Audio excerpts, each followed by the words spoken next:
ഇക്കൊല്ലത്തെ നമ്മുടെ കോളേജിൻ്റെ സ്റ്റോളാണ് കേരള കാർഷിക മഹോത്സവത്തിൽ.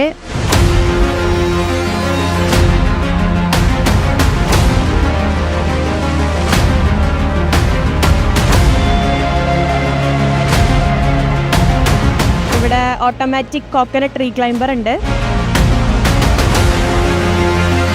ഞാനിവിടെ ഇൻട്രൊഡ്യൂസ് ചെയ്യാൻ പോകുന്നത് വെർട്ടിക്കൽ എയറോപോണിക് സിസ്റ്റമാണ്. ഇതിൻ്റെ മെയിൻ എയിം എന്ന് വെച്ചാൽ വാട്ടർ കൺസർവേഷനാണ്.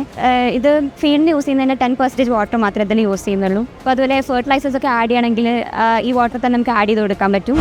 ഞാൻ ഇവിടെ പറയാൻ പോകുന്നത് IoT based grey water treatment system. Water conserve ചെയ്യാൻ വേണ്ടിയിട്ട് നമ്മൾ റോ വാട്ടർ നമ്മൾ യൂസ് ചെയ്ത് കളയുന്ന വാട്ടർ നമ്മൾ റീസ്റ്റോർ ചെയ്തിട്ട് റീസൈക്കിൾ ചെയ്തിട്ട് ഗാർഡനിലും അല്ലാത്ത ക്ലീനിങ് പർപ്പസിന് യൂസ് ചെയ്യാണ്.